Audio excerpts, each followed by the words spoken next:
My mom said let bygones be bygones about my wife sleeping with my brother, then dating after divorce. Bygones include the $90,000 I loaned her for her house. She's selling it now. All right, Reddit. I need to get this off my chest because the absolute audacity of my family has reached levels I didn't think were humanly possible. I'm 35 male, a financial analyst, been working in the industry for about 12 years now. Good money, stable career, own my condo outright in Austin. I'm the type who pays bills early, maxes out retirement accounts, and actually reads the terms and conditions before signing anything. My dad was an accountant who drilled financial responsibility into me from day one, and honestly, it served me well. My younger brother Tyler, 32 male, is the complete opposite. Always has been. He's the creative type, and I'm using the heaviest air quotes possible here. Went to art school for 3 years before dropping out. Tried to start a clothing brand that lasted 6 months. Spent 2 years finding himself in Thailand on mom's dime, and has bounced between bartending jobs and selling vintage furniture he finds at estate sales. Mom calls it entrepreneurial spirit. I call it being unemployed with extra steps. Growing up, the dynamic was pretty clear. I was the responsible one, the one who got good grades and never caused trouble. Tyler was the one who marched to his own drum and needed space to explore his creativity. Translation: I had to work my ass off for any recognition, while Tyler got praised for showing up.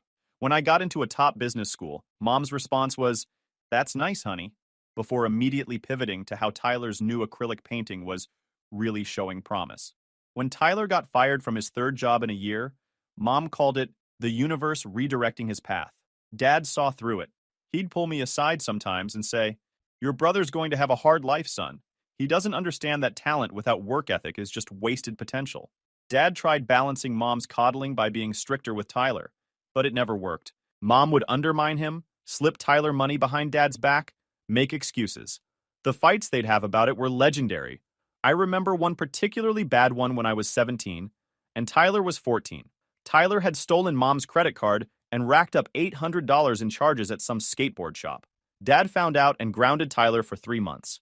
Mom waited until Dad left for work, then told Tyler he could go to his friend's house anyway.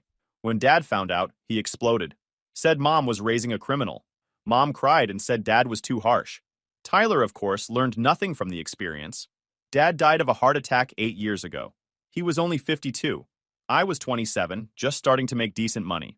Tyler was 24 and living at home, between opportunities. The funeral was rough, but what made it worse was watching Tyler milk the grief. He'd cry dramatically at the service, accept condolences like he was the star of the show, then go out drinking with friends that same night. Mom defended it, said everyone grieves differently. The life insurance money was split between Mom, Tyler, and me. Dad had specified equal amounts for the three of us, $50,000 each. Mine went straight into investments. Tyler's was gone in 6 months. Blew it on a trip to Europe with his girlfriend at the time, a motorcycle he crashed 3 weeks later, and God knows what else. Mom gave him $10,000 from her share to help him get back on his feet. I told her she was enabling him. She said I didn't understand artistic souls. I met my ex-wife Rachel, 33 female, at a work conference about 7 years ago. She was in marketing for a tech startup, seemed smart and driven, laughed at my terrible jokes. We dated for 2 years before getting married. The wedding was beautiful. Paid for it myself because Rachel's family didn't have much, and Mom kept saying she'd already spent so much on Tyler's business ventures that she couldn't contribute. Should have seen that red flag waving. The thing is, Rachel seemed perfect at first. She was ambitious, had goals, talked about building something together. We'd spend hours planning our future, the house we'd buy, the kids we'd have, the life we'd create. She made me feel like I wasn't just the responsible, boring one. Like being stable and reliable was actually attractive. Looking back, I see how she played me. She'd compliment my financial sense while secretly resenting it. She'd talk about our future while never contributing to savings. She'd say she loved how close my family was while plotting to destroy it from the inside. But at the time, I was blind. Completely. Stupidly blind. Rachel and Tyler got along great from day one. Too great, but I trusted them both. They'd text constantly, hang out when I was working late, grab lunch together. Rachel would say things like, "Your brother is so funny," or "Tyler gets me, you know?" I thought it was nice that my wife and brother were close. Shows how stupid I was. There were signs I missed, like how Rachel would get defensive when I asked about her day with Tyler, or how Tyler started dressing better, suddenly caring about his appearance, Or how mom would get this weird look when all three of us were together, like she knew something I didn't. But I pushed it down. These were the two people I trusted most in the world, besides my parents. They wouldn't betray me like that, right? About 4 years ago, mom called me with that tone. The one where she's about to ask for something she knows I'll say no to, but is going to guilt trip me anyway. She wanted to buy a house. Not just any house, but this 4-bedroom craftsman in a trendy neighborhood that was way above her budget. She'd been renting a small apartment since dad passed away 8 years earlier, and the landlord was selling the property. She needed to find somewhere fast. I found the perfect place, she said, but I'm $20,000 short on the down payment. I asked about her savings. Apparently, helping Tyler with his business investments had cleaned her out. I asked about the life insurance money. She got quiet. Turns out she'd given most of it to Tyler over the years. For his Thailand trip, for his failed clothing line, for his rent when he couldn't make it, for everything except saving for her own future. The number kept creeping up as we talked. First it was 20,000, then 40, then 60. Finally, she admitted she needed $90,000 to cover the down payment and closing costs. Said she'd pay me back when she sold some stocks she'd inherited from dad. Those stocks that she'd already sold 2 years earlier to fund Tyler's Thailand adventure, but I didn't know that yet. I said no initially. It was a huge amount, but mom cried. Said I was the only one who could help her. Said dad would have wanted me to help family. Said she'd pay me back within 2 years, maximum. Said she couldn't live in that apartment anymore. That she needed stability. That she was getting older and needed to invest in her future. I told her I'd think about it. Rachel actually pushed me to do it. That should have been another red flag I missed. It's your mom, Rachel said. She raised you. It's the right thing to do. Besides, we're doing well financially. We can afford to help. Like it was her money too. Like she'd contributed anything to my savings. But I didn't see it then. I just saw my wife supporting my decision to help my mother. So I drafted a promissory note. Nothing fancy, just a basic agreement outlining the terms. $90,000 loan to be repaid within 2 years, with 3% annual interest. Mom would make payments quarterly, starting after 6 months. It was more generous than any bank would offer. Mom signed it without reading it thoroughly, thanked me profusely, and bought her dream house. I remember helping her move in. Tyler was there, of course, doing the bare minimum while mom praised him for trying so hard. He'd carry in one box, then disappear for 20 minutes to smoke. Meanwhile, I'm hauling furniture, hooking up appliances, making sure everything's working. Rachel helped too, but she spent most of the time hanging out with Tyler when I was busy. Mom was so happy that day. Kept talking about how this was her fresh start, how she'd finally have stability, how she'd pay me back soon. Tyler made some joke about me being the family bank, and everyone laughed. Even Rachel. I laughed too, but it stung. I'd just given my mother $90,000, and my brother thought it was funny. That was 4 years ago. The 2-year mark came and went. Every time I brought up repayment, mom had an excuse. The property tax was higher than expected. She needed a new roof. The HVAC system died. Tyler needed help with medical bills. Always something. I was patient because, well, she's my mom. Figured she'd pay me back when she could. The first quarterly payment was supposed to be $12,000. It never came. When I called, mom said she was short that month. Could I give her more time? I said fine. The next quarter came. Nothing. I called again. She'd had an unexpected expense. Tyler's car broke down and she'd helped him. I started getting frustrated. Mom got defensive. Said family shouldn't charge family interest. Said I was being greedy. Mom, we had an agreement, I said. You signed a legal document. Oh, so now you're treating your mother like some stranger? Like a business transaction? That became her go-to response whenever I mentioned the loan. I was treating her like a stranger. I was prioritizing money over family. I was being cold and heartless. Never mind that she'd borrowed $90,000. Never mind that she'd promised to pay it back. I was the bad guy for wanting what was legally owed to me. Then came last October, the month my life exploded. I came home early from a conference in Denver. My flight got moved up by a day because of weather. Walked into my condo around 4 p.m. on a Wednesday. Heard noises from the bedroom. You know where this is going. Opened the door to find my wife and my brother in my bed. My bed, that I'd paid for. In my condo, that I owned. Rachel screamed. Tyler grabbed the sheets. I just stood there, brain completely shut down, trying to process what I was seeing. Then the anger hit. Not loud, explosive anger. Cold, calculating rage. I told them both to get out. Now. Tyler tried the whole, bro, let me explain routine. I told him if he called me bro one more time, I'd make sure he left in an ambulance. He left. Rachel tried to talk, tried to say it was a mistake, that they'd been drinking, that it didn't mean anything. I asked how long. She went quiet. I asked again, louder this time. She finally admitted it had been going on for 8 months. 8 months of lying to my face, of me working late to provide for us while she was screwing my brother in our home. The details made it worse. They'd been careful, she said, always when I was working late or traveling. Tyler would come over, they'd have wine. One thing would lead to another. She made it sound so casual, so inevitable, like they were powerless to stop themselves. Like my feelings didn't matter because they had a connection. I asked if they loved each other. She said she didn't know, said it was complicated, said she never meant to hurt me. I told her that's what people say when they don't want to take responsibility for deliberately hurting someone. She started crying, said I was being cruel, that she was trying to be honest. I told her to pack a bag and leave. She had 24 hours to get her stuff out, or I'd put it on the curb. She started crying harder, saying we could work through this, that couples therapy could fix it.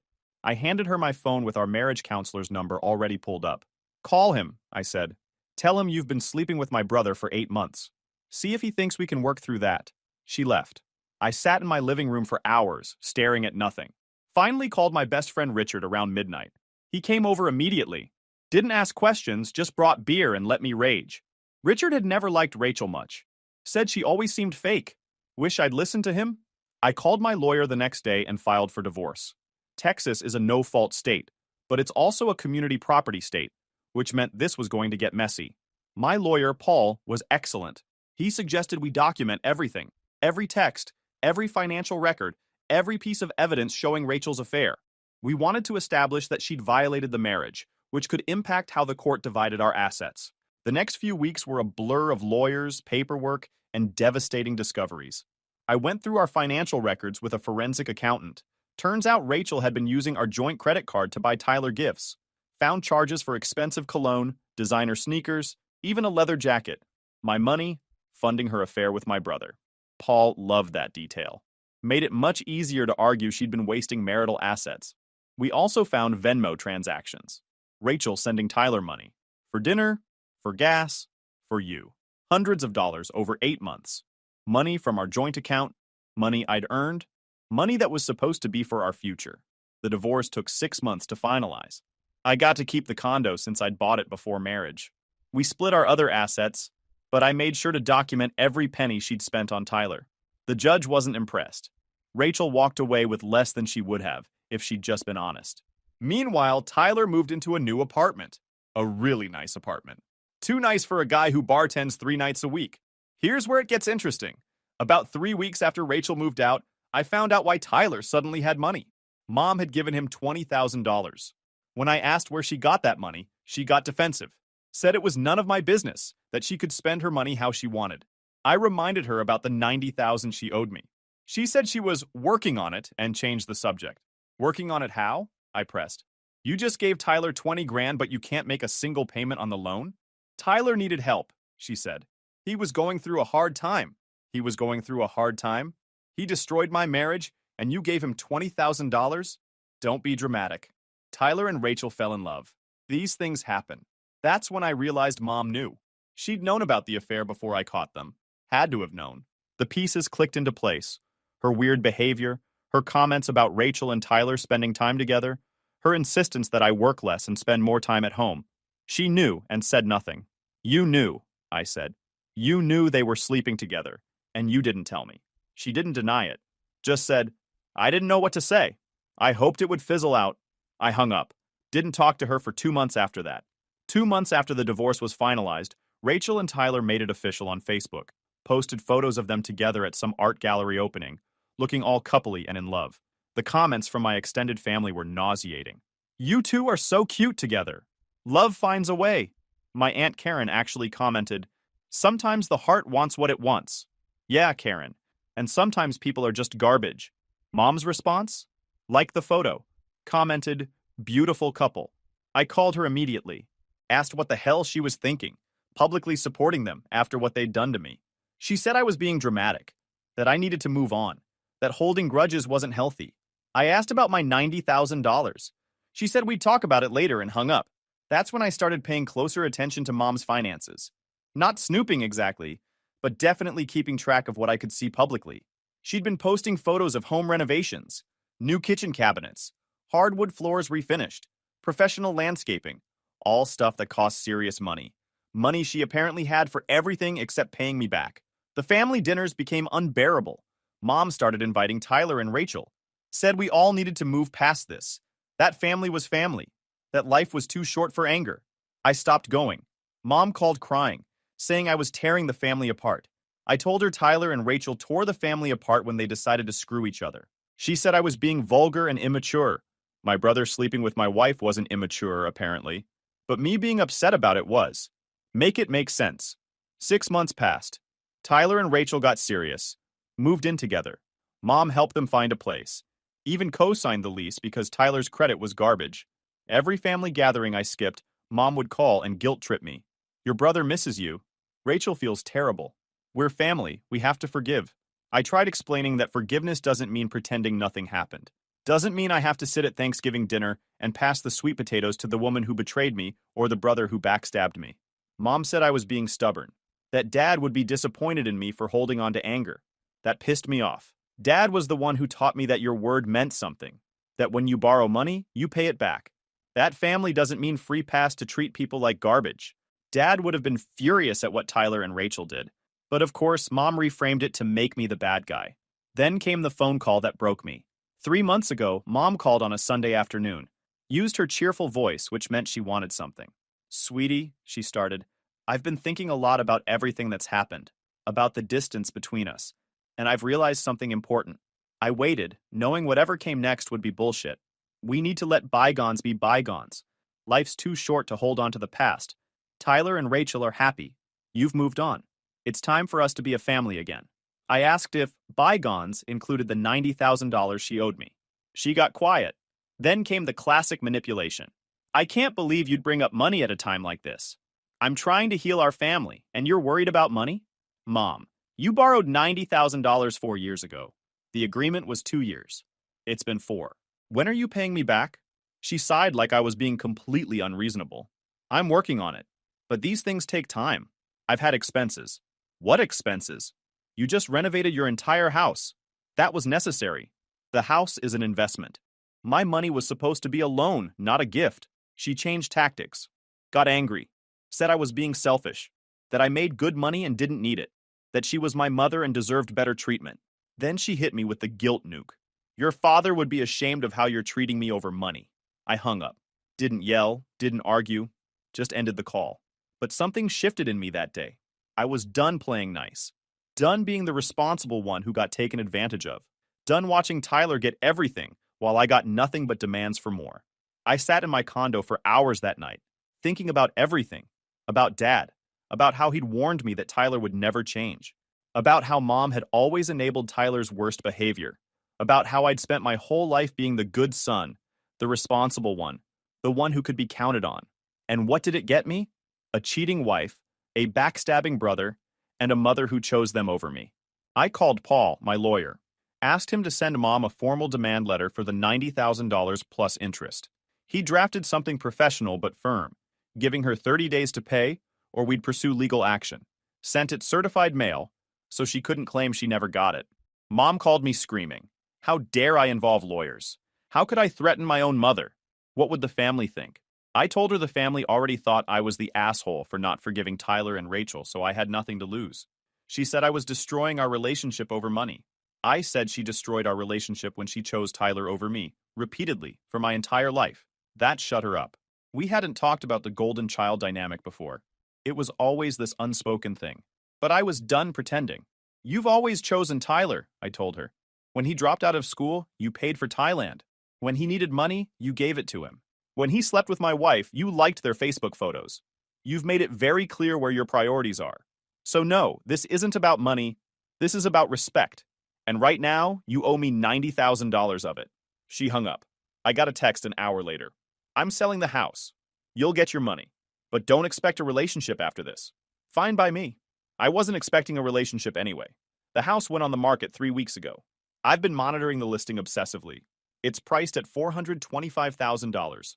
Mom paid $280,000 4 years ago. The market in her area has appreciated significantly. My $90,000 helped her buy a house that's now worth $145,000 more than she paid for it. And she has the audacity to act like I'm being unreasonable wanting my money back. I did some math. If she sells for asking price, after paying off her mortgage and realtor fees, she'll walk away with roughly $190,000. More than enough to pay me back with interest. But I'm not holding my breath. I know, Mom. She'll find reasons why she can't pay the full amount. Why she needs to keep some for moving expenses. Why Tyler needs help with his new business idea. Why anything except honoring her commitment to me. The listing photos are ironic. The renovations she did, the ones funded by money she should have used to pay me back, made the house look amazing. Gorgeous kitchen, beautiful floors, professionally landscaped yard. My money making her property more valuable. Money she borrowed from me is now equity she gets to keep. Last week, I got a call from my Aunt Linda, Mom's sister.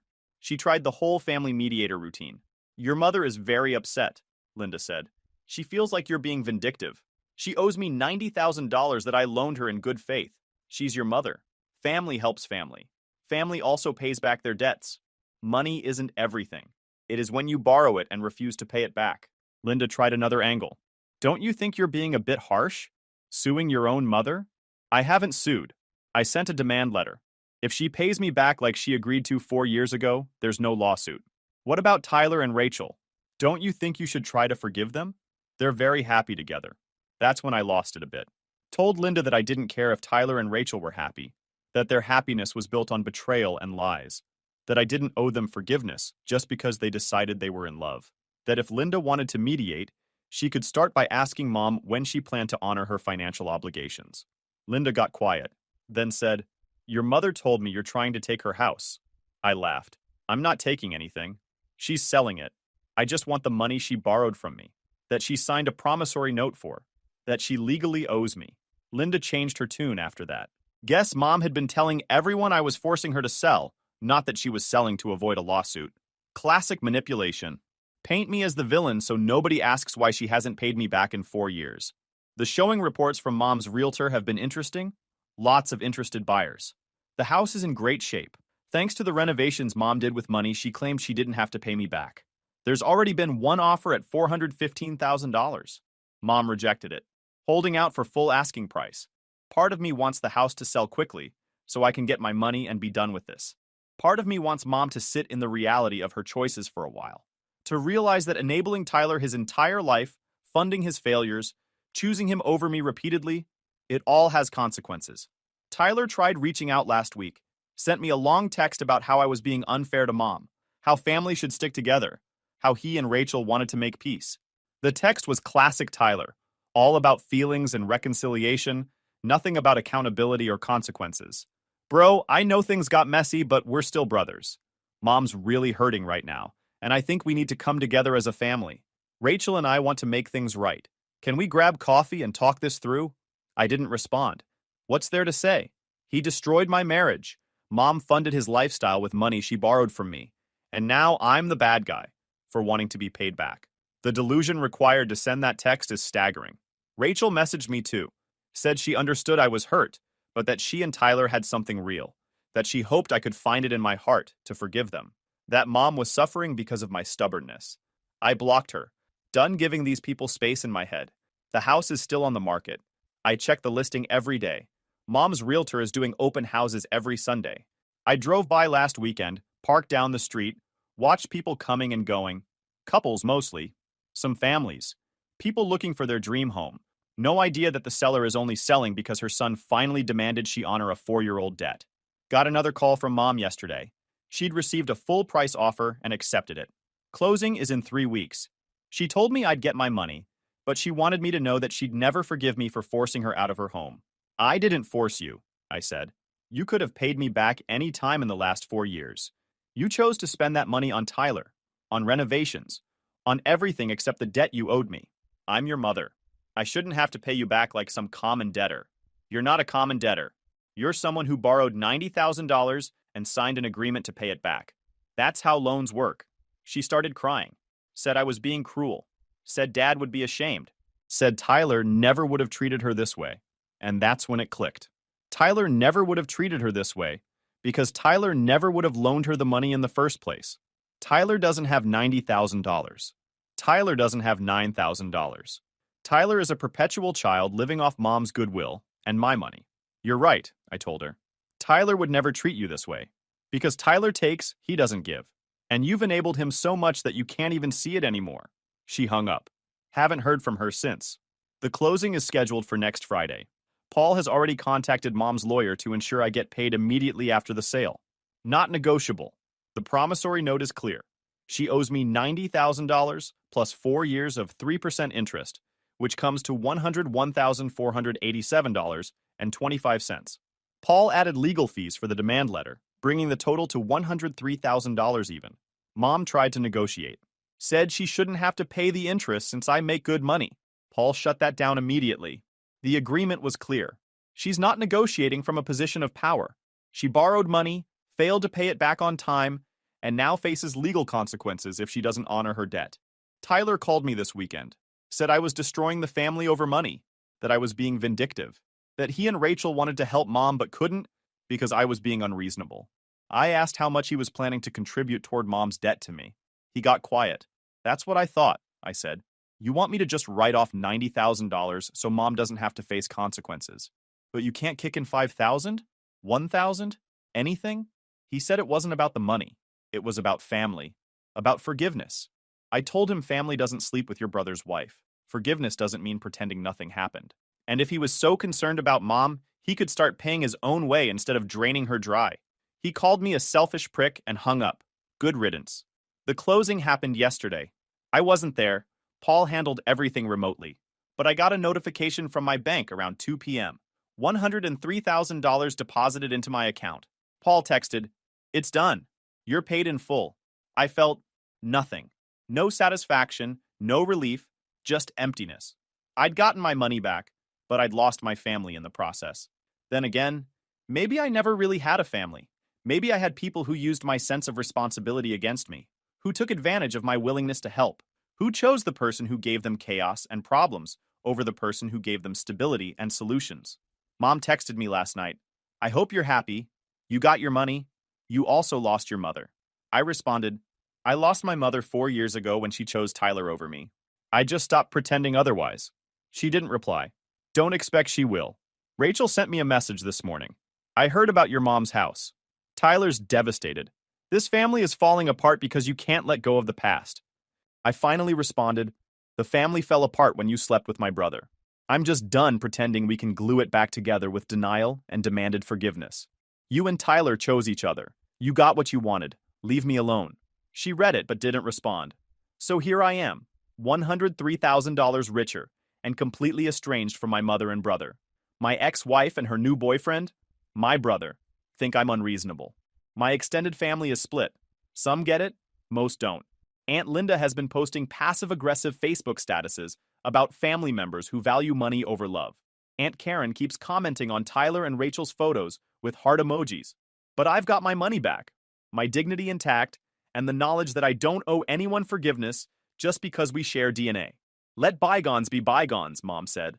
Sure, the bygones include a $90,000 loan, 4 years of broken promises, a lifetime of favoritism, and your blessing on my brother's relationship with my ex-wife. If those are bygones, then so is my relationship with all of you. I'm moving next month. New city, new start. Taking a senior position at a firm in Denver.